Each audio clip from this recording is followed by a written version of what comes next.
Good morning. सभी का स्वागत है भाई। तो क्लास हमने थोड़ी लेट की थी क्योंकि आज सुबह से ही बारिश हो रही, तो हमको लगा कि 10-15 मिनट में निकल जाएगी, आधे घंटे में, तो इसलिए हमने कहा आधे घंटे क्लास लेट कर देते हैं। लेकिन बारिश इस तरह हो रही कि निकलने का नाम ही नहीं ले रही। तो मैंने कहा भैया अब ये बारिश नहीं बंद होने वाली, अब हमको भीग के ही जाना पड़ेगा। तो फिर मैं भीगते हुए आ गया। चलो अब क्लास तो करनी ही है, ठीक है। सो आइए सभी, स्वागत वेलकम है आपका। हार्डवेयर की हम लोग क्लास कर रहे हैं। 3 क्लास हमने पूरी कर ली है। ये है अपनी चौथी क्लास, 4th नंबर की क्लास। नहीं, 2 क्लास हुई ना, ये तीसरी क्लास। तो आज हम लोग हार्डवेयर को आई थिंक समराइज कर लेंगे और इसके बाद फिर जो है आई डोंट थिंक इसमें कोई टॉपिक अपना शेष रह जाएगा। हार्डवेयर में वैसे मास्टरली हमने सारी चीज़ें पढ़ ली हैं जितना अभी तक हमने समझा था। अब कुछ इंपॉर्टेंट बातें हैं जो आपके पेपर वगैरह में आती हैं, उनको जरा सा हम समझेंगे। जैसे एक तो मुझे कंप्यूटर बस के बारे में बताना है, सीपीयू के बारे में बताना है और हल्की सी इंफॉर्मेशन रजिस्टर के बारे में देना है कि वो क्या होता है। So let's start. सबसे पहले मैं आपको आज सीपीयू के बारे में बताता हूँ, थोड़ा सा इसकी इंफॉर्मेशन और डिटेल में लेंगे। सीपीयू यानी सेंट्रल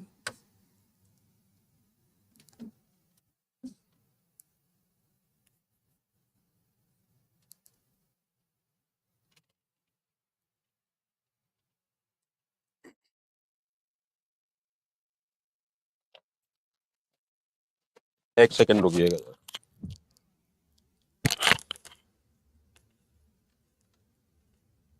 ये माइक का वायर इतना खतरनाक फंस जाता है और रोज फंसता है। मैंने कोई ना कोई फंसा ही देगा इसको।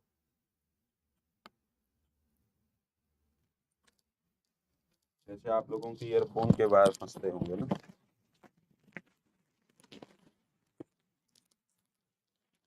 ये 2-3 बार से ज्यादा फंस जाएगा तो टूट जाएगा।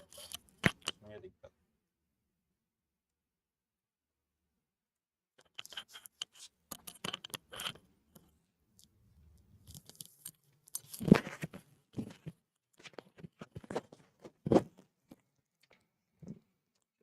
थोड़ा सा ये बड़ा हो गया है।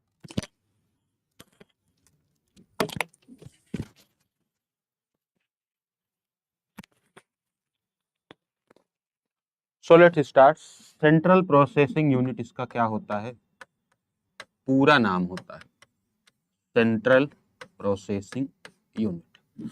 जब इसके बारे में हमने उस समय पढ़ा था तो थोड़ा सा ही पढ़ा था कि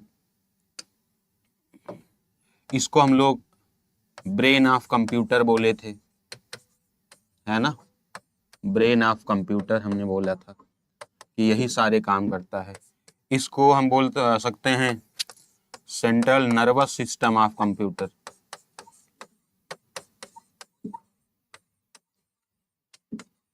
central nervous system of computer. इसको बताने से पहले मुझे एक बात और आपको समझानी है। थोड़ा सा कहीं मुझे मन में ये चल रहा था कि जब हम कंप्यूटर का क्लासिफिकेशन किए थे तो हाँ, हमने कंप्यूटर 2 तरीके के बताए थे। एक एनालॉग बताए थे और एक डिजिटल बताए थे, बताया था ना। एनालॉग में हम लोग कहते हैं कि ये कॉन्टिन्यूअस वैल्यू पर ये काम करता है और डिजिटल कंप्यूटर जो होता है ये डिस्क्रीट वैल्यू पर काम करता है। डिस्क्रीट वैल्यू पर ये काम करता है। तो जो लोग बीसीए वगैरह किए होंगे उनको मालूम होगा कि एक पूरा चैप्टर होता है, या जो लोग एलटी ग्रेड कंप्यूटर की तैयारी कर रहे हैं उनमें पहला ही चैप्टर है डिस्क्रीट मैथमेटिक्स। तो डिस्क्रीट मैथमेटिक्स के बारे में वहां पर पढ़ा जाता है, बहुत सारे थ्योरम्स वगैरह होते हैं, लेकिन वो हमारे तो खैर काम का नहीं है। यहाँ अगर हम एक सामान्य परीक्षा की बात करें तो इसको या इसके अंतर को हम लोग कैसे मेजर करते हैं कि डिस्क्रीट वैल्यू और कंटिन्यूस वैल्यू में अंतर क्या होता है।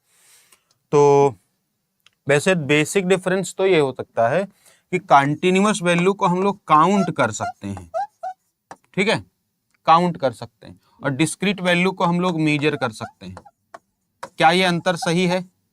अगर आप में से कोई जो है कंप्यूटर के बारे में थोड़ा, क्योंकि यहाँ से एक सवाल आया है इसलिए जो है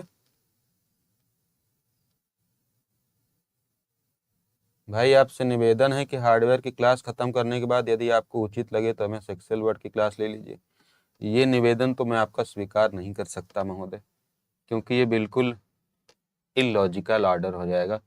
MS वर्ड एक्सेल लास्ट में ही ले जाएंगे या फिर बीच में ले जा सकते हैं, तो इसके लिए हमें क्षमा करिएगा, क्योंकि इस वक्त एक्सेल और वर्ड पढ़ाने का कोई लॉजिक ही नहीं है। ठीक है, सॉरी फॉर दैट, वो तो भी मुश्किल है भाई।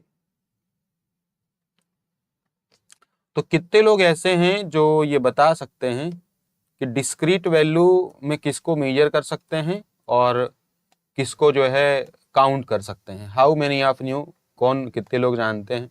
सिंपल सी बात ये है।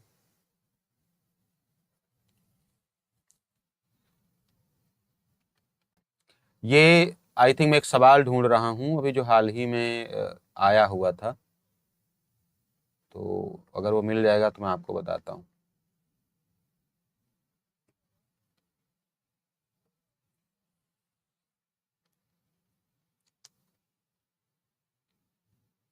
देखो, ये डिजिटल कंप्यूटर से आया था। मैं इसको इसलिए पूछ रहा था क्योंकि अगर यही टर्मिनोलॉजी आदमी समझ ले तो उसको कर सकता है, क्योंकि काउंट वाला शब्द यहाँ होता है और मीजर वाला शब्द यहाँ होता है। यहाँ इसको ऐसे समझा जा सकता है कि जो कंटिन्यूअस वैल्यू होती है उसको मीजर कर सकते हैं और डिस्क्रीट वैल्यू को काउंट कर सकते हैं। सिंपल सा सेंस ऐसे समझिए कि जैसे अगर मैं आपसे कहूं कि आपकी कक्षा में कितने बच्चे हैं, तो आप कह सकते हैं कि मेरे कक्षा में 16 बच्चे हैं, 24 बच्चे हैं, 35 बच्चे हैं, लेकिन आप कभी ये नहीं कह सकते कि मेरी क्लास में 23.5 बच्चे हैं। आप कभी ये नहीं कह सकते कि मेरे क्लास में 40.3 लड़के हैं और 35.8 लड़कियां हैं। कभी ऐसा लिख सकते हैं? नहीं। डिस्क्रीट वैल्यू का मतलब होता है that can be counted as clear, integer की तरह, एकदम इंटीजर की तरह जो काउंट किए जा सकते हैं, पूर्णांकों की तरह। उसमें दशमलव का कोई भी जगह नहीं होता, कोई भी स्पेस दशमलव की नहीं होती, और दो वैल्यूज के बीच एक फिक्स्ड स्पेस रहता है। जैसे मान लीजिए कि मैंने कहा कि मेरी क्लास में 18 लड़के हैं और 19 लड़कियां हैं, तो इनके बीच एक का अंतर है। 18 और 24 बोलूंगा तो भी देखो 6 का डिफरेंस है। तो that have a clear space, जिनके बीच एक स्पष्ट अंतर होता है उसको हम लोग बोलते हैं discrete value. Discrete mathematics complete value हो, जैसे 18, 24, 302, ये कोई भी वैल्यू हो, -40, एनी वैल्यू, बट वो वैल्यू कंप्लीट होनी चाहिए। और कंटिन्यूअस वैल्यू जिसको हम मेजर कर, जैसे मैंने कहा कि आपका वजन कितना है, तो आपका वजन हो सकता है 56 किलो हो या 65 किलो हो या 65.5 भी हो सकता है। किसी का वजन 64 भी हो सकता है, किसी का वजन 64.8 भी हो सकता है, किसी का वजन 32.3 भी हो सकता है, किसी का वजन 13 हो सकता है, किसी का 14.532 हो सकता है। बट ये दशमलव वाली वैल्यू इसमें नहीं आ सकती, यानी जो डेसिमल वाली वैल्यू है नहीं आ सकती। तो जिसको हम मीजर कर सकते हैं दैट कैन बी मीजर, जैसे टेम्परेचर। टेम्परेचर बोले कितना टेम्परेचर है? 37.8 degree Celsius, 42.3 degree Celsius, -98.5 Fahrenheit.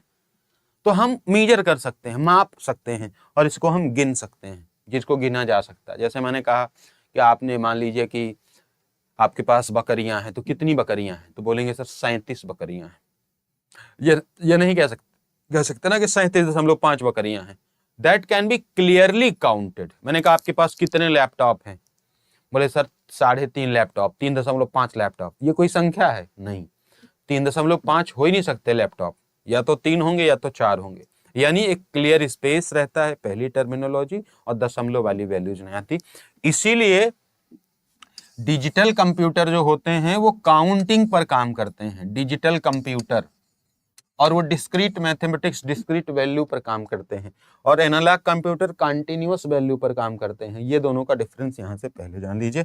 अब हम चलते हैं सर अपने सीपीयू यानी सेंट्रल प्रोसेसिंग यूनिट पर।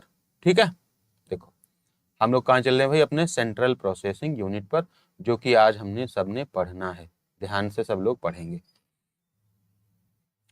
तो बेसिकली सीपीयू के बारे में हम पहले ही बता चुके हैं कि सीपीयू एक ऐसी चीज है जिसमें सारा प्रोसेस होता है। Central nervous system, brain of computer, ये हम कहते हैं। तो इसका जो बेसिक काम है वो कैलकुलेशंस, गणनाएं,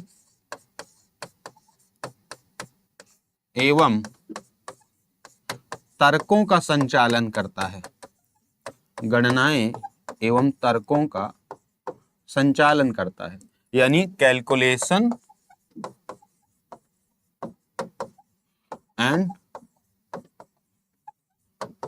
लॉजिकल ऑपरेशंस, ये इसका क्या है पूरा काम। तो कैलकुलेट करने का और तर्कों का क्या करता है, ये संचालन करता है। ठीक है,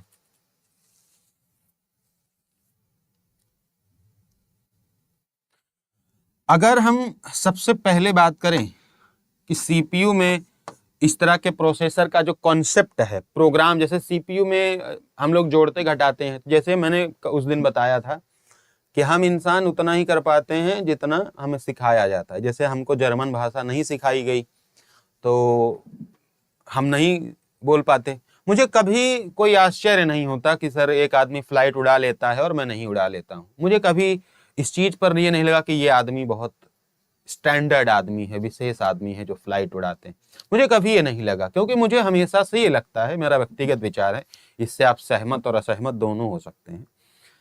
मेरा ऐसा हमेशा से मानना रहा कि मुझे कोई चीज अगर सिखाई जाती और सिखाई जाएगी तो ऐसा संभव नहीं है कि मैं उसे ना सीख पाऊं। मेरा हमेशा से ये मानना रहा। मुझे कभी किसी व्यक्ति को देखकर ये नहीं लगा कि ये इसने बहुत अलग से अलग बहुत बड़ा काम किया, कि कोई फ्लाइट उड़ा रहा, कोई सेना में चला गया, कोई इतना बड़ा काम कर रहा, कोई तो मेरा सिंपल सा मामला है कि अगर कोई वही चीज मुझे सिखाई जाती, वही ट्रेनिंग मैं अगर करता तो मैं भी सीख जाता। मुझे कभी ये नहीं लगा कि मैं वो काम नहीं कर सकता हूं। कोई भी, कोई गन चला रहा, कोई AK-47 चला रहा, कोई गाड़ी चला रहा, कोई ट्रेन चला रहा, तो ये कोई गुण नहीं था जो लेके आदमी पैदा हुआ। उसने यही सीखा और किसी ने सिखाया ही, उन्हें ट्रेनिंग हुई। वो ट्रेनिंग हमारे में से किसी के भी होगी तो हम भी कर लेंगे। जैसे आज आप कुछ बनने के लिए प्रयास कर रहे हैं, जब आप बन जाएंगे तो वो काम आप करने लगेंगे, आज आप नहीं कर पाते। तो सिंपल सा सेंस ये है। तो सीपीयू वही करता है जो पहले से प्रोग्राम किया रहता है। सिंपल सेंस इसका यही है।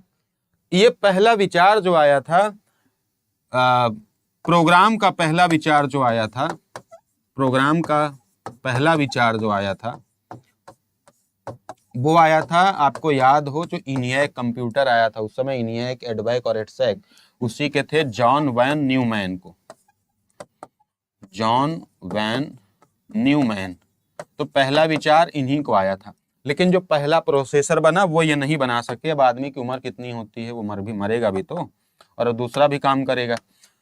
पहला जो प्रोसेसर बना, सीपीयू प्रोसेसर पे ही तो काम करेगी। पहला प्रोसेसर मैंने बताया है, कई बार बता चुका हूं, इंटेल 4004, और इसको किसने बनाया था, टेड हॉफ ने इसको बनाया था। अभी i7 का दौर चल रहा है, i7 i9 का दौर चल रहा है ना। तो ये टेड हॉफ ने पहला प्रोसेसर इंटेल 4004 बनाया था। सीपीयू की जो स्पीड है, सीपीयू की जो स्पीड है, सीपीयू की स्पीड मुख्यतः क्लॉक एवं कोर पर निर्भर करती है। ये क्लॉक एंड कोर क्या है मैं आपको समझाता हूं, पहले इसको ऐसे लिखते रहे। सीपीयू की जो कंप्यूटेशनल पावर है वो किस पर निर्भर करती है, क्लॉक यानी क्लॉक स्पीड और कोर पर।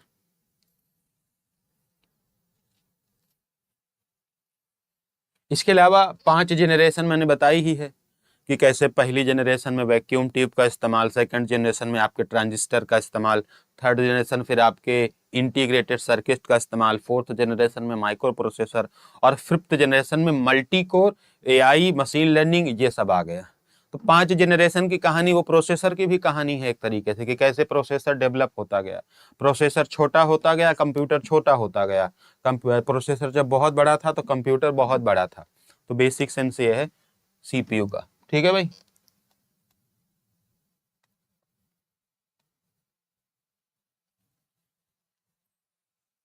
चलो, तो अब हम थोड़ा सा जानेंगे टाइप्स ऑफ सीपीयू के बारे में। देखो, टाइप्स ऑफ सीपीयू, अच्छा, उसके पहले एक बात मैं आपको बता देता हूँ। जैसे हमने लिखा है क्लॉक, तो ये शब्द होता है क्लॉक स्पीड। एक्चुअल में क्लॉक स्पीड। अब देखो सीपीयू, जैसे हम लोग हैं, हम लोगों को कोई काम करना हो, हम लोगों को कोई काम करना हो तो हमारी क्षमता किस बात पर निर्भर करेगी। जैसे हमें कोई काम दिया गया तो हमारा जो प्रोसेसिंग पावर है वो कैसे, किस चीज पर डिपेंड करेगा। तो पहली चीज है कि हम किसी काम को कितना समय देते हैं। जैसे आप तैयारी कर रहे हैं तो तैयारी के दौरान किस विषय को कितना समय दिया गया। मान लीजिए कि आपके यहाँ 4 विषय हैं, ठीक है, तो पहली चीज इस पर निर्भर करती है कि किस विषय को कितना समय दिया गया। भाई आप 4 विषय में, मान लो 4 विषय ABCD हैं, ठीक है, आपने डी विषय को ज्यादा पढ़ा तो फिर ABC विषय में आप कमजोर हो जाएंगे, है ना। तो पहला इंपॉर्टेंट स्टेप होता है तैयारी के दौरान कि सर बैलेंस बना के सारी चीजें पढ़नी रहती। जैसे कंप्यूटर पढ़ रहे हैं, अब कोई इसी में डूब गया, उसके हिंदी में कम नंबर आ गए, उसके रीजनिंग में कम नंबर आ गए, GS में कम नंबर आ गए, तो ये गलत बात है। बैलेंस करके करना। कंप्यूटर की जो पहली चीज डिपेंड करती है वो क्लॉक स्पीड पर। क्लॉक स्पीड का मतलब है कि किसी भी प्रोसेस को, किसी भी काम को प्रोसेसर ने कितना टाइम क्या किया, डेडिकेट किया, कितना समय दिया। फिर दूसरी चीज की निर्भर करेगी, जैसे हम अगर तैयारी कर रहे हैं तो पहली चीज कि हम किस विषय को कितना समय दे रहे हैं। दूसरी चीज कि उस विषय को हम पढ़ने समझने में क्या स्पीड ला रहे हैं, मतलब कैसे समझ रहे हैं, जल्दी समझ रहे हैं कि लेट में समझ रहे हैं। जैसे अगर हम देर में समझेंगे तो उसी एक टॉपिक को समझने में 2 दिन लगेंगे। जो तेजी से समझेगा, तेजी से एग्जीक्यूट करेगा, एक टॉपिक को 1 दिन में समझ लेगा। तो कई सारी चीजें डिपेंड करती हैं। जब हर आदमी एक ही किताब पढ़ता है, एक ही टीचर से मान लो पढ़े, तो भी सब सफल नहीं होते। क्यों? डिपेंड करता है कि सबकी क्षमता एक जैसी नहीं होती, सबकी अंडरस्टैंडिंग एक जैसी नहीं होती, पॉसिबल नहीं है ये। तो ये कंप्यूटर में भी ऐसे ही होता है कि इसकी क्षमता 2 तरीके से। पहला कि सर किसी भी प्रोसेस को, किसी भी प्रक्रिया यानी प्रोसेस को दिया जाने वाला समय, दिया जाने वाला समय। तो पहले ये पता चला कि समय कितना दिया गया, that is called clock speed. उसके बाद सेकंड चीज आती है अपनी सीपीयू की। अब तो एक क्लॉक स्पीड हो गया, समय कितना गया, फिर सीपीयू कैसा है ये पता चलेगा। तो पहला इसमें हम लिखते हैं single core processor. Single core processor. Single core का मतलब क्या हुआ कि एक समय में एक ही कार्य कर सकता है, एक समय में एक ही कार्य कर सकता है। इसको क्या बोलेंगे? Single core processor. जैसे हमारा जो प्रोसेसर था इंटेल का 4004, हमारा जो प्रोसेसर था इंटेल का 8086, हमारा जो प्रोसेसर था पेंटियम का 1, पेंटियम का जो 1 आया हुआ था, ये सारे प्रोसेसर एक समय में केवल एक काम कर सकते थे, that is single core processor. ठीक है।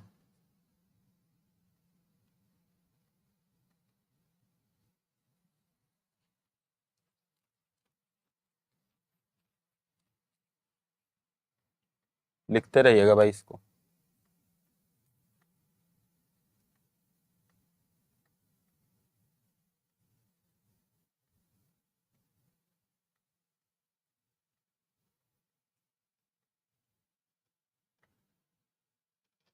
ठीक है, तो बाकी स्टार बना के लिख लो। मल्टीटास्किंग नहीं कर सकता था। क्यों नहीं कर सकता था?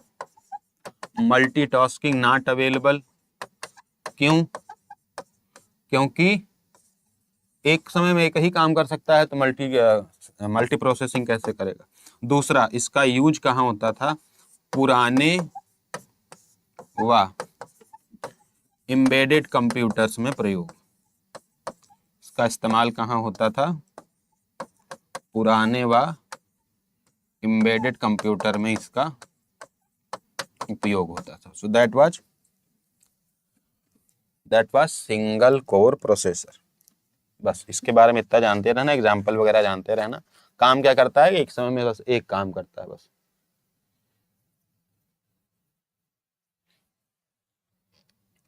ठीक है। दूसरा होता है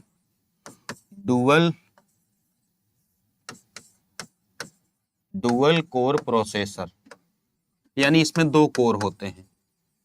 ठीक है, डुअल कोर प्रोसेसर यानी इसमें जहां उसमें एक कोर होते थे यहां दो कोर हो जाएंगे, डुअल कोर प्रोसेसर। तो भाई एक से भले दो हमेशा कहा गया है, तो इसमें लिख सकते हैं कि दो कोर होते हैं, दो कोर होते हैं जो समानांतर यानी पैरेलल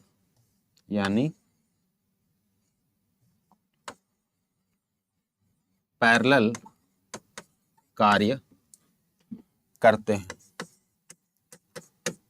है ना भाई। दो कोर रहेंगे तो दोनों एक, पैरेलल का मतलब है कि दोनों एक साथ काम करेंगे, ऐसा नहीं है कि एक अकेला करेगा फिर दूसरा।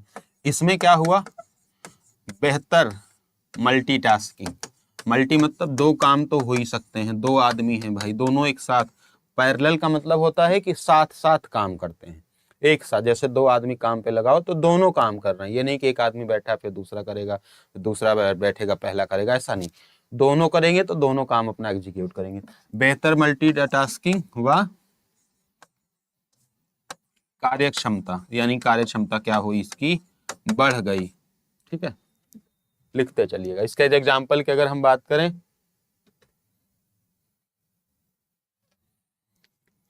तो इसके एग्जाम्पल में हम लोग लिख सकते हैं, एक तो इंटेल का कोर 2 डुओ आया हुआ था।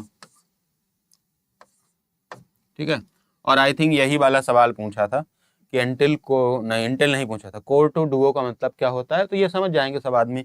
कोर 2 डुओ का मतलब होता है डुअल कोर प्रोसेसर। ठीक है, इसके अलावा AMD का आया था, AMD एथलॉन X2, ये प्रोसेसर था डुअल कोर, दोनों ही प्रोसेसर डुअल कोर हैं, AMD का एथलॉन X2 और इंटेल का कोर 2 डुओ। AMD वैसे जो प्रोसेसर बनाती है, AMD अभी जो प्रोसेसर बनाती है वो राइजन के नाम से बनाती है, राइजन के प्रोसेसर। ये लैपटॉप थोड़े से सस्ते आते हैं लेकिन ठीक है, चलते हैं। इंटेल जो प्रोसेसर अभी बनाती है वो i3, i5, i7, यानी i का मतलब इंटेल है, तो i3, i5, i7 बनाती है। AMD जो बनाती है वो राइजन का बनाती है। एप्पल जो बनाती है वो M1 चिप बनाती है।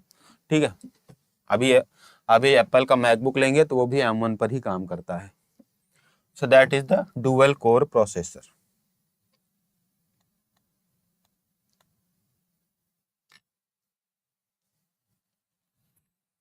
ठीक है, इसके बाद ऐसे अब थोड़ा सा हम समझ लेते हैं क्वाड कोर। अब बहुत ज्यादा लिखने की आवश्यकता मैं समझ नहीं रहा। हेक्सा कोर, एग्जाम्पल अकेले बता देंगे तो भी काम चल जाएगा। क्वाड कोर, हेक्सा कोर, या फिर आक्टा कोर, या फिर मल्टी कोर। भाई बहुत ज्यादा हो जाएंगे तो फिर थोड़ी लिखा जाएगा, मल्टी कोर। तो अब इतना कॉमन सेंस हम आसानी से बना सकते हैं। क्वाड कोर का मतलब इसमें 4 कोर होते हैं, और फिलहाल जो आपका i5 है या फिर राइजन 5 है, ये सब आपके क्वाड कोर प्रोसेसर हैं, i5, Ryzen 5। Hexa core, octa core, multi core का मतलब क्या हुआ, हेक्सा कोर का मतलब हुआ इसमें 6 कोर होते हैं, आक्टा कोर का मतलब इसमें 8 कोर होते हैं, और मल्टी कोर का मतलब कई सारे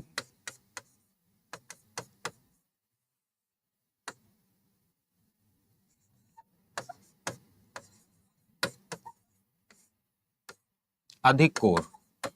तो जैसे हमारा जो प्रोसेसर, आप लोग अभी बताइए कि आप कौन सा प्रोसेसर इस्तेमाल करते हैं। जैसे अभी हम लोग आक्टा कोर इस्तेमाल करते हैं।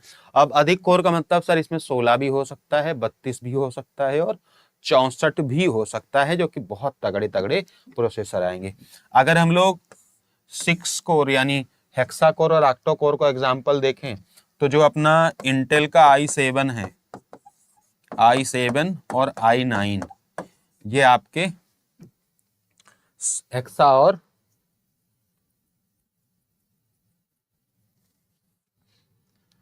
हेक्सा और ये सारे मतलब जितने भी आप यहाँ पे लिखे हैं, बेसिकली i7 तो उसी के लिए काम करता है। बाकी बहुत सारे एग्जाम्पल्स हैं, जैसे राइजन 7 हो गया,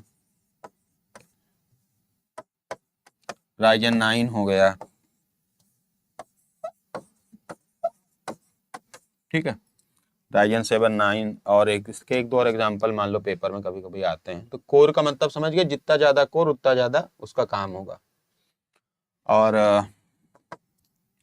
एप्पल का M1 इसी में आता है, एप्पल का M1, M2 ultra ARM based है, ये M2 ultra ARM based processor है। ये सारे आपके मल्टी कोर में आते हैं, मल्टी कोर। तो बहुत सारे कोर होते हैं जो कि एक समय में मल्टीपल एग्जीक्यूशंस करते हैं। जिनको स्क्रीनशॉट लेना हो ले लीजिए।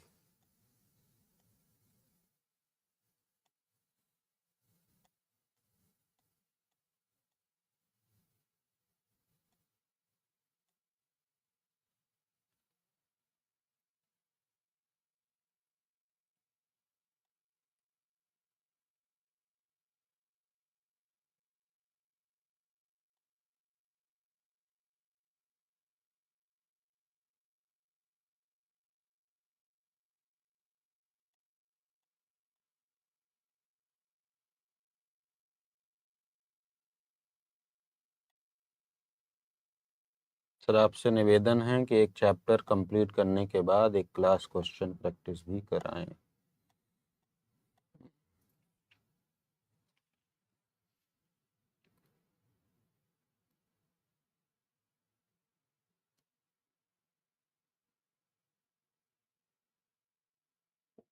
एम्बेडेड कंप्यूटर क्या है? एम्बेडेड कंप्यूटर का मतलब जो विशेषता डिजाइन किए जाते हैं, जैसे फ्रिज वाला, जो फ्रिज में जो सिस्टम लगता है, इंडक्शन में जो लगता है, यानी किसी खास उद्देश्य के लिए ही डिजाइन किए जाते हैं, उसके अलावा वो कोई काम नहीं कर सकते। जैसे फ्रिज वाला जो कंप्यूटर है, जो सिस्टम होता है, वो इंडक्शन में नहीं चल सकता। इंडक्शन वाला स्मार्ट फैन, आजकल जो स्मार्ट चीज़ें चल रही सब में एम्बेडेड कंप्यूटर है, जैसे स्मार्ट फैन, स्मार्ट LED, सब में एम्बेडेड कंप्यूटर चलता है। इंडक्शन, स्मार्ट फ्रिज, तो जितने स्मार्ट इक्विपमेंट्स हैं that are depend on embedded computer. वो और कोई काम नहीं कर सकते। जो गर्म करने वाला है वो ठंडा कैसे करेगा ना, उसको गर्म करने के लिए डिजाइन किया गया, उसको ठंडा करने के लिए। तो ये एम्बेडेड कंप्यूटर है। तो ये हमने जो क्लासीफाई किया सर, ये क्लासीफाई किया कोर के बेस पर, single core, dual core, quad core, hexa core, octa core, multi core and multiple examples हमने देखे। अब हम थोड़ा सा बेस्ड ऑन आर्किटेक्चर इसको हम लोग डिवाइड करते हैं। बेस्ड ऑन आर्किटेक्चर, तो बेस्ड ऑन आर्किटेक्चर की अगर हम बात करें तो पहला होता है सिस्क प्रोसेसर, और देखो होता है इसका भाई होता है रिस्क। एक होता है सिस्क और एक होता है रिस्क, यानी दोनों क्या हैं, भाई भाई हैं। सिस्क का मतलब होता है, पहले फुल फॉर्म लिख लो इसका, कॉम्प्लेक्स इंस्ट्रक्शंस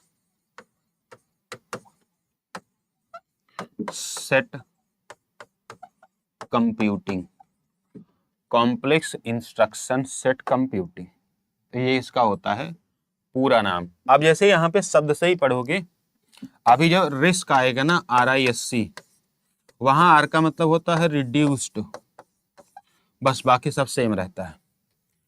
तो सिस का मतलब होता है कॉम्प्लेक्स इंस्ट्रक्शन सेट कंप्यूटिंग, और रिस्क का मतलब होता है रिड्यूस्ड इंस्ट्रक्शन सेट कंप्यूटिंग। तो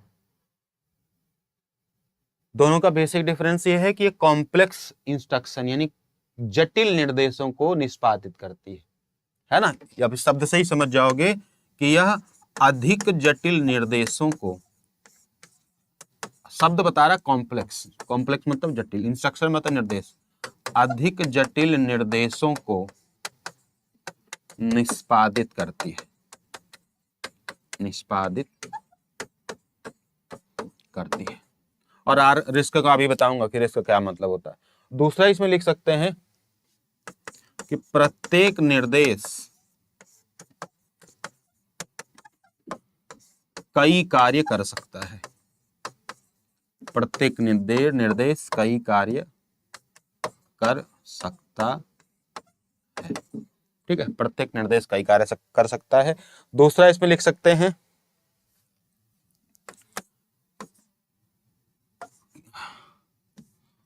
लो रैम रिक्वायर्ड, यानी इसमें रैम की उतनी आवश्यकता नहीं होती। और लो dependency on compiler, low dependency on compiler. तो कंपाइलर क्या है आपको पता है? कंपाइलर मीन्स जो ह्यूमन लैंग्वेज को मशीन लैंग्वेज में कन्वर्ट करता है, दैट इज कॉल्ड कंपाइलर। ठीक है, तो इसके लिए रैम की भी रिक्वायरमेंट कम होती है, इसके लिए ये कंपाइलर पर भी डिपेंडेंसी कम रखता है। अब इसका समझो मतलब सर, जो कंपाइलर पर कम डिपेंडेंसी रखेगा वो तेज काम करेगा, क्योंकि उसके बीच में कोई मीडिएटर नहीं है ना। तो ये इतनी बातें आप इसमें लिख सकते हैं। जितने भी अभी प्रोसेसर आप लोग इस्तेमाल करते हो, जो i3 है, i5 है, i7 है, AMD Ryzen है, या फिर एप्पल का M1 है, वो सब इस विशेषता को धारण करते हैं, है ना। i3, i5, i7, AMD Ryzen, Athlon जो हमने एप्पल का बताया, जो ऑप्टेरॉन बताया, EPYC एक पूरा प्रोसेसर होता है, EPYC। तो ये सारे ये कोशिश करते हैं, सारे प्रोसेसर ये कोशिश करते हैं कि रैम कम लगे। उसका फायदा ये होगा कि जब रैम कम लगेगी तो ज्यादा काम कर सकेंगे। सारे प्रोसेसर ये कोशिश करते हैं कि लो डिपेंडेंसी ऑन कंपाइलर, यानी कंपाइलर पर कम निर्भर रहे, जिससे मीडिएटर कम रहेगा। दैट्स वाई टाइम बढ़ जाएगा, टाइम बहुत जल्दी, मतलब काम जल्दी खत्म हो जाएगा, जिससे एग्जीक्यूशन टाइम कम हो जाएगा। तो that is called six processor. ये आर्किटेक्चर के बेस पर हैं, वही प्रोसेसर हैं जो हमने पीछे पढ़े, वो कोर के बेस पर हमने डिवाइड किया था। यहाँ हम आर्किटेक्चर के बेस पर कर रहे हैं। इसमें दो तरीके हैं, रिस्क और सिस्क। दूसरा पढ़िए आप लोग। दूसरा जो प्रोसेसर है that is called risk processor. असल में प्रोसेसर तो पढ़ ही रहे हैं, असल में सिलेबस इतना लंबा हो गया है कि कम में समेटना संभव ही नहीं हो पा रहा। सोचिए आज हमारी 7th क्लास है and we are just learning 2nd chapter, that is hardware. Very very important chapters अभी बचे हुए हैं। जैसे अभी सॉफ्टवेयर बचा है, इनपुट बचा है, इंटरनेट, ईमेल, कितने उधर AI, ML, deep learning, big data processing, कितने सारे भयंकर चैप्टर बचे हुए हैं। Computer network, programming, number system, माने एक लार्ज, एक वास्ट सिलेबस उन्होंने कंप्यूटर का बनाया है। So that is risk processor. So first of all इसके आप जो है इसको आप लिखेंगे। एक चीज मैंने शायद इसमें लिखी है कि एप्पल का जो M1 है ना वो इसमें नहीं आता है। एप्पल का जो एथलान वाला है M2 अल्ट्रा, एथलान, एप्पल का एथलान जो प्रोसेसर है वो सिस्क में आता है। M1 आई थिंक रिस्क में आता है। ठीक है, रिस्क का मतलब होता है रिड्यूस्ड इंस्ट्रक्शन सेट कंप्यूटिंग। तो रिड्यूस का मतलब क्या होता है? जो कम किया गया हो, रिड्यूस्ड, नीचे लाया। माने ये इसका जो बेसिक सेंस है वो इस बात से होता है कि केवल सरल एवं कम संख्या में, केवल सरल एवं कम संख्या में निर्देशों को निष्पादित करता है।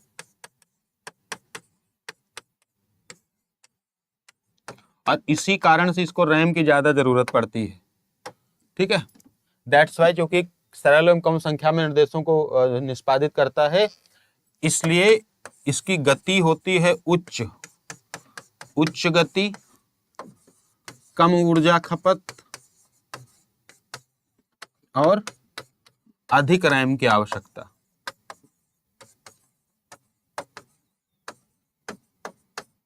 अधिक रैम जरूरत,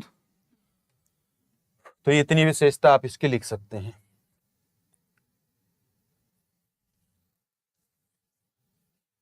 ठीक है। बेसिक इसका जो इस्तेमाल होता है वो ज्यादातर इसका उपयोग मोबाइल में होता है। उपयोग मोबाइल व एम्बेडेड कंप्यूटर। एम्बेडेड मीन्स जो विशेषता बनाया। तो जैसे आप लोग मोबाइल इस्तेमाल करते हैं तो कभी अपने मोबाइल का प्रोसेसर आप लोगों ने देखा है? तो जितने भी ARM प्रोसेसर्स होते हैं, एग्जाम्पल इसके कौन कौन से हैं? जैसे एप्पल का M1 ये मोबाइल पर चलता है। आपने अपने मोबाइल में खरीदते हुए कभी कभी क्वालकॉम प्रोसेसर देखते हैं, कभी कभी आप स्नैपड्रैगन कंप्यूटर देखते हैं। स्नैपड्रैगन प्रोसेसर सुना है? मुझे स्नैपड्रैगन प्रोसेसर ना बड़ा मजबूत लगता है। पहले लगता था, अभी तो उतना नहीं मजबूत रहेगा, लेकिन स्नैपड्रैगन तगड़ा प्रोसेसर है। ठीक है। और सैमसंग का एक आता है, सैमसंग की जितनी मोबाइल हैं ज्यादातर उसमें एक्सोनस क्या नाम है, हाँ, एक मीडियाटेक हेलो है। ये सब मोबाइल के प्रोसेसर बता रहे हैं हम। तो मोबाइल के जो ज्यादातर प्रोसेसर होते हैं वो रिस्क प्रोसेसर की कैटेगरी में आते हैं। और IBM का पीसी आया था, IBM पावर पीसी का प्रोसेसर भी क्या था? रिस्क प्रोसेसर ही था। स्क्रीन विजिबल है पूरी? हाँ दिख रहा, ठीक है। ये रिस्क प्रोसेसर है। तो हम लोग अभी जैसे ये मोबाइल है मेरा, तो मे भी ये हो सकता है कि या तो ये क्वालकॉम होगा या स्नैपड्रैगन होगा, पता नहीं क्या है, मैंने देखा नहीं है। आप लोग देखे हो, आपको बताओ कि आपका जो मोबाइल है वो किस प्रोसेसर पर काम करता है। फोन के अबाउट में जाएंगे, शायद वहां लिखा होगा। यहाँ वैसे मेरे में लिखा है, देखो लिखा है 2.5 गीगाहर्ट्ज डायमेंसिटी 920 ऑक्टा कोर है।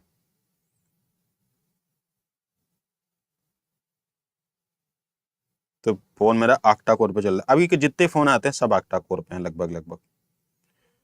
अभी के जितने फोन आते हैं लगभग सब ऑक्टा कोर पे हैं।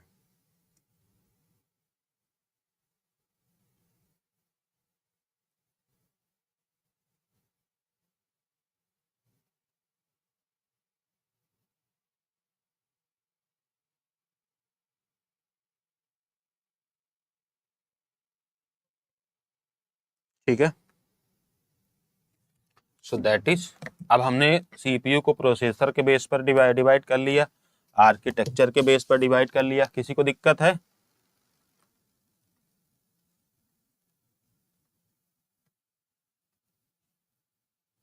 ठीक है।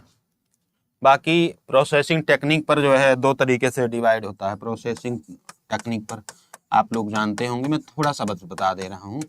प्रोसेसिंग तकनीकी के आधार पर भी हम इसको बांट सकते हैं। जैसे एक तो 32 बिट का होता है और एक 64 बिट का होता है। तो 32 बिट वाला 4 GB रैम तक काम करता है और 64 GB बिट वाला मोर देन 4 GB पर वर्क करता है। बेसिक डिफरेंस बस इतना ही है इसमें, बस इतना बहुत है। ठीक है। जो पुराने प्रोसेसर थे, जैसे इंटेल का जो पेंटियम प्रोसेसर था 8085, 80386, ये सब 32 बिट के थे। जो न्यू प्रोसेसर हैं लाइक जो है, जो i3 है, जो i5 है, i7, i9, अभी के सारे जो डेस्कटॉप के PC के कंप्यूटर हैं वो इस पर। देखो हम लोग मोबाइल के बारे में नहीं पढ़ रहे, ध्यान दीजिएगा। हम जो जितनी बातें बता रहे हैं वो PC के बारे में बता रहे, कंप्यूटर के बारे में बता रहे। We are not talking about mobile phones. जहां रिक्वायर्ड होगा वहां मोबाइल की हम लोग बात करें। टेक्निक यही इस्तेमाल होती है, बट वो छोटे में इस्तेमाल होती है। तो दैट्स वाई कंप्यूटर एक साथ कितने सारे काम कर लेता है ना, क्योंकि उसमें सिस्क प्रोसेसर होता है, कॉम्प्लेक्स इंस्ट्रक्शन सेट कंप्यूटिंग होती है, एक साथ कई सारे। और ऑक्टा कोर सिस्क होता है, फिर उसमें मल्टी कोर होता है, और फिर 64 बिट। तीनों विशेषता आपके कंप्यूटर में होती है। तो एक अच्छा कंप्यूटर कैसे मिलेगा? अगर किसी को एक अच्छा कंप्यूटर लेना हो तो क्या क्या उसको देखना चाहिए? उसको देखना चाहिए रैम कितनी बड़ी है। रैम लेनी चाहिए मोर देन 8 GB या 8 GB से ज़्यादा होनी चाहिए। SSD कितनी होनी चाहिए? SSD होनी चाहिए 512 GB या उससे बड़ी होनी चाहिए एक अच्छा कंप्यूटर लेने के लिए। और टेक्निक क्या होनी चाहिए? 64 बिट का कंप्यूटर होना चाहिए, सबसे अच्छा यही बात है। सिस्क प्रोसेसर होने चाहिए, यानी अगर अच्छे यूज में लेना है तो i5 i7 कंप्यूटर लीजिए। टाइपिंग के लिए, घरेलू कामों के लिए लेना है तो i3 बेस्ट है, 30-35 हज़ार रुपए में आ जाएगा अभी के लिए। लेकिन अगर प्रोफेशनल यूज है, कोई प्रोग्रामिंग का काम है, लाइव क्लास चलाने का काम है, ज़्यादा बड़े काम हैं, तो बड़े कामों के लिए बेस्ट होगा i5 i7 लीजिए। ठीक है, तो ये सारे अच्छे कंप्यूटर खरीदने की क्या होती है? पहचान होती है। अगर स्टोरेज लें, स्टोरेज तो स्टोरेज ली जाती है 1 TB के अप्रॉक्स। DDR4 मेमोरी होती है, ज़्यादातर यही चलती है। ठीक है, तो ये सारी चीज़ें अच्छा कंप्यूटर खरीदते वक्त ध्यान देनी चाहिए। वैसे ये चीज़ आपको लिखी नहीं मिलेगी, सिस्क आपको नहीं लिखा मिलेगा। ये समझ जाइए कि i3 i5 7 ये सब सिस्क कंप्यूटर ही हैं और कंप्यूटरों में सिस्क ही लगता है। तो ये ढूंढ नहीं पाएंगे, अपने आप होता है ये। बाकी सारी चीज़ें आप देख सकते हो, ढूंढ सकते हो। तो ये आपका हो गया पूरा CPU की कहानी। किसी को दिक्कत है? बाकी उपयोगिता के आधार पर बहुत सारे होते हैं, जैसे भाई जो डेस्कटॉप में लग रहे हों, जो मोबाइल में लग रहे हों, जो सर्वर वगैरह में लग रहे हों। जैसे EPYC मैंने बताया था कि सर्वर में लगता है। ठीक है, तो ये अपना कहानी हो गई।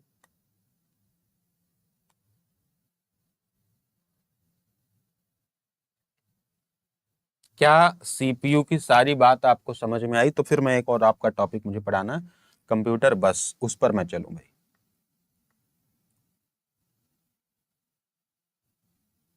क्या ये बात आपको समझ में आ गई? कहीं कोई अगर CPU के टेक्निक में कहीं कोई डाउट हो देन यू कैन कमेंट, आप मुझे बताइए। और नहीं है तो फिर चुपचाप हम लोग आगे बढ़ते हैं भाई।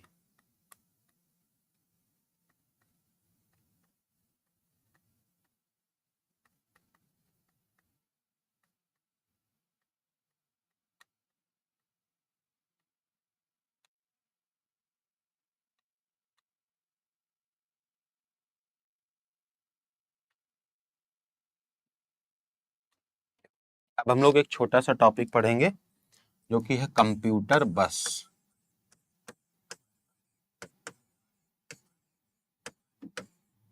कंप्यूटर बस।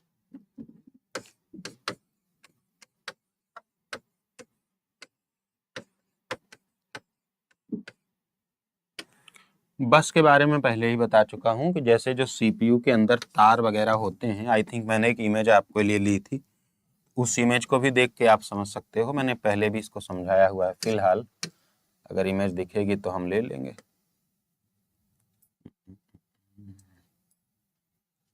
ये तो ये मदरबोर्ड है, देखो दिख रहा है आपको? ये मदरबोर्ड, दिस इज मदरबोर्ड। इसी में जगह बनी रहती है जो है लगाने की, जैसे ये स्लॉट्स होते हैं। ठीक है, और यहीं पे कहीं बना रहेगा, चाहे इधर बना रहा हो या फिर यहाँ बना रहता है रैम लगाने के लिए। यहीं कहीं प्रोसेसर होता है, प्रोसेसर लगी रहती है, जैसे यहाँ भी लग सकता है, कहीं कहीं जहाँ भी वो स्लॉट बना दिया जाए। यहाँ बहुत सारे सर्किट्स होते हैं। ठीक है, तो ये सर्किट्स वगैरह देख लेना। इसके अलावा जो है, जो बस का कॉन्सेप्ट है वो यहाँ से आप देख लेना। ये जो इसमें दिख रहा है, मैंने दिखाया था उस दिन, ये जो आपके तार है ना, ये तार, ये तार क्यों लगे रहते हैं इसके अंदर? ताकि यहाँ से डेटा यहाँ पहुँचाया जा सके। डेटा जैसे कोई कमांड दिया जाएगा, मान लो यहाँ से डेटा बताया गया कि यहाँ जाना है, तो अब इसमें 3 चीज़ें हैं कि सबसे पहले कौन से पते पर जाना है, तो ये एड्रेस बस बताता है। क्या डेटा जाना है, ये डेटा बस बताता है। और कंट्रोल बस डेटा के फ्लो को कंट्रोल करता है। तो बेसिकली जो अपना बस होता है ना, कंप्यूटर बस, वो 3 तरीके का, आगे चल के हम लोग बताएंगे भी कि कंप्यूटर बस तीन तरीके का होता है कि जो इसमें एक एड्रेस जाता है जिसमें डेटा जाए जो कंट्रोल करने का काम करे। तो यही तीन इसके काम होते हैं। तो आइए हम लोग पढ़ते हैं इसको। कंप्यूटर बस, ठीक है भाई।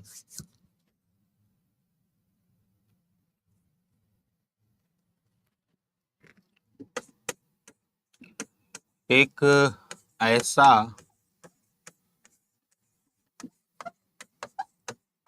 इलेक्ट्रॉनिक परिपथ, यानी एक ऐसा इलेक्ट्रॉनिक सर्किट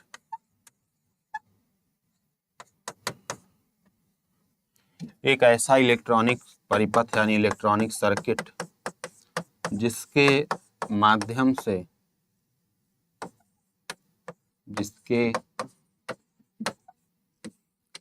से कंप्यूटर के विभिन्न घटकों के मध्य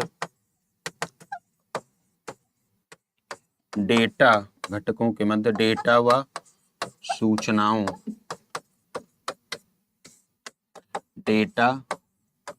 एंड इंफॉर्मेशन का आदान प्रदान होता है। दैट इज कॉल्ड कंप्यूटर बस।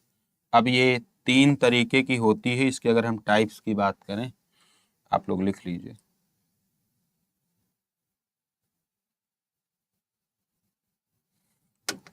ये जो होती है इसके टाइप्स की अगर हम लोग बात करें तो ये बेसिकली तीन तरीके की होती है। एक होता है एड्रेस बस, एक होता है डेटा बस, और एक होता है कंट्रोल बस। ठीक है।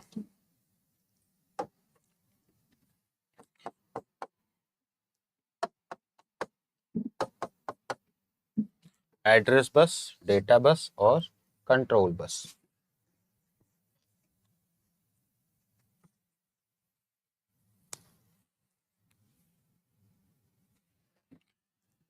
जो इसकी शुरुआत की गई, ऐसा करते हैं इसको यहां से मिटा देते हैं, आगे चल के बताएंगे इसके बारे में। पहले कुछ और बातें लिख लेते हैं। इसके जो आविष्कारक हैं शुरुआत में, बहुत शुरू में जनरल मोटर्स थे। जो आपके जनरल मोटर्स हैं, जनरल मोटर्स द्वारा 1950 के दशक में इसका आविष्कार किया। कोई स्पेसिफिकली कोई वैज्ञानिक का नाम उस समय में नहीं आता है, लेकिन ऐसा शुरू किया गया था। पहला स्टैंडर्ड माने एकदम व्यवस्थित जो सिस्टम बस बना, पहला स्टैंडर्ड सिस्टम बस, ये IBM PC में आया। IBM PC में आया और ये दौर था 1981 का। 1981 के समय ही IBM का पहला PC आया हुआ था। उस समय उन्होंने एक स्टैंडर्ड सिस्टम बस बनाया और वहीं से इसकी शुरुआत होती है बेसिकली। बाकी किसी वैज्ञानिक का खास नाम इसमें नहीं था। ठीक है, तो ये आप जानते हो।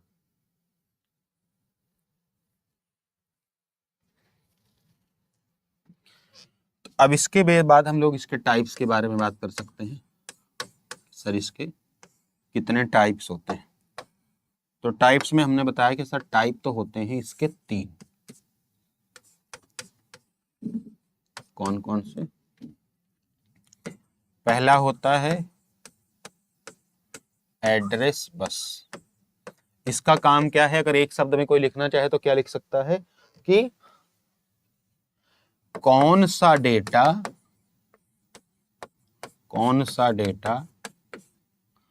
कहाँ भेजना है, कहाँ भेजना है या कहाँ से लाना है, कहाँ से लाना है। ये काम आपके एड्रेस बस का है। दूसरा बस है आपका डेटा बस। डेटा बस का मतलब है कि डेटा ले आने व ले जाने का कार्य ये तय करता है कि कहां से आएगा, और ये एक्चुअल में ले आता है। एक तय करता है कि कहां से आएगा और एक ले आता है। और तीसरा है कंट्रोल बस। कंट्रोल बस का मतलब कि सीपीयू व अन्य घटकों के मध्य संबंध या कनेक्शन को नियंत्रित करता है। क्या करता है? नियंत्रित करता है। So these were the types of computer buses.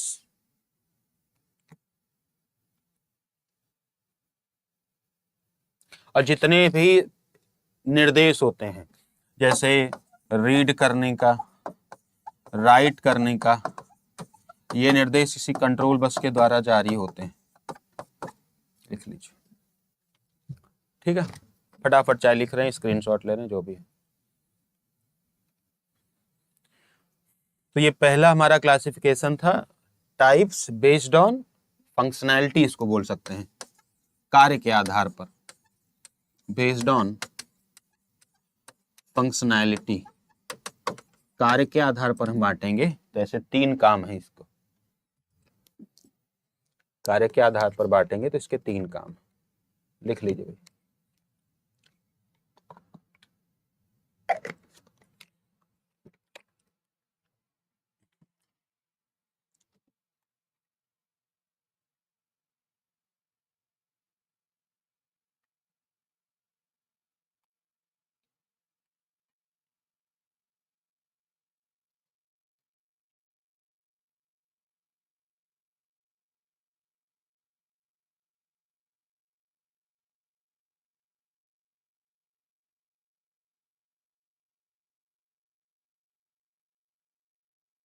और ऐसे ही हम इसको एक और इसका हम क्लासिफिकेशन करेंगे। सिंपल सेंस है, एड्रेस मतलब कि डेटा कहाँ जाना है या कहाँ से आना है। डेटा बस ले आने ले जाने का काम करेगा, और कंट्रोल बस सबके बीच रिलेशन बनाने का काम करेगा। तो टाइप था बेस्ड ऑन फंक्शनैलिटी, और दूसरा हम लोग टाइप लिख सकते हैं based on design. Based on design, तो इसके भी 3 तरीके हम लोग क्लासिफाई कर सकते हैं। पहला इसका तरीका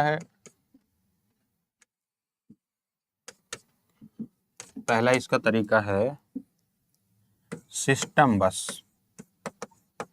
पहला इसका तरीका है सिस्टम बस। दूसरा इसका तरीका है इंटरनल बस, और चौथा तरीका है एक्सटेंशन बस। एक्सटेंशन बस। तो सिस्टम बस का मतलब होता है कि जो सीपीयू व अन्य प्रमुख घटकों को जोड़ता, प्रमुख कंपोनेंट्स माने जो बड़े बड़े हैं, प्रमुख कंपोनेंट्स को जोड़ता है, उसको बोलते हैं सिस्टम बस। ठीक है, जैसे इसके एग्जाम्पल में आता है एफएसबी फ्रंट साइड बस, बीएसबी बैक साइड बस। ठीक है। इंटरनल बस क्या होता है सर? इंटरनल बस का मतलब होता है जो, ये तो प्रमुख घटकों को जोड़ता है, इंटरनल बस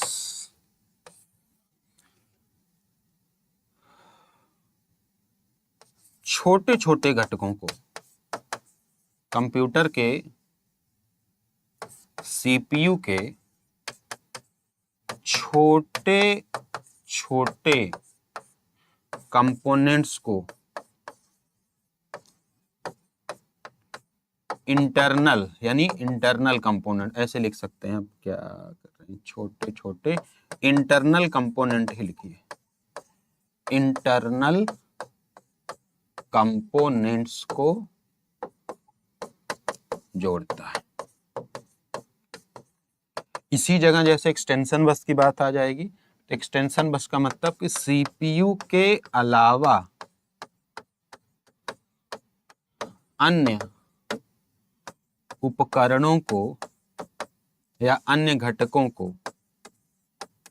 या फिर उपकरणों को जोड़ता है। जैसे इसमें एग्जांपल में लिख सकते हो ग्राफिक्स कार्ड भाई सीपीयू का हिस्सा तो नहीं है, उसको कौन जोड़ेगा? एक्सटेंशन बस। ये डिजाइन के बेस पर, ठीक है।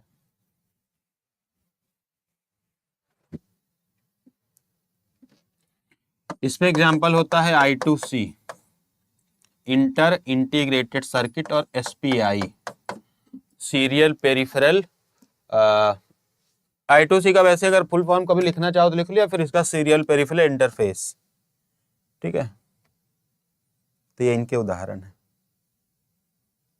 लिख लीजिए भाई। फुल फॉर्म लिखना चाहो लिख दो, मैं बोल दे रहा हूँ। I2C का मतलब इंटर इंटीग्रेटेड सर्किट और SPI का मतलब सीरियल पेरिफेरल इंटरफेस।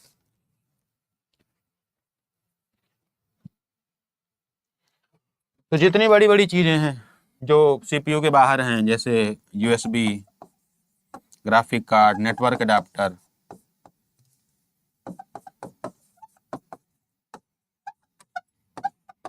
वो सब जो है आपके एक्सटेंशन बस से जुड़ती हैं। लिख लीजिए आराम से, कोई दिक्कत हो बताइए।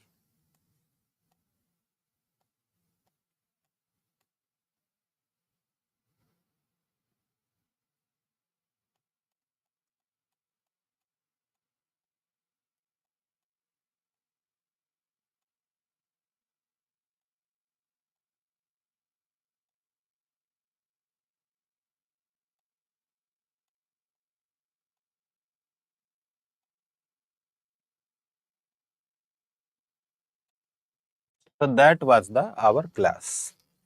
अब मेरे हिसाब से हार्डवेयर के हम लोग बहुत सारी चीजें कवर कर चुके हैं। तो अब हार्डवेयर यहाँ पे हमारा एक चैप्टर होता है इंड, यानी हमने अपने टॉपिक के, अपने पूरे सिलेबस के 2 चैप्टर्स यहाँ पर कर लिए खत्म। Introduction of computer and computer hardware. The next topic will be input output device. इसी से जोड़ते हुए हार्डवेयर के बाद सॉफ्टवेयर पढ़ाना चाहिए, लेकिन सॉफ्टवेयर अभी पढ़ाऊंगा तो फिर बीच में हमको इनपुट आउटपुट डिवाइस और मेमोरी भी इंक्लूड करना पड़ेगा।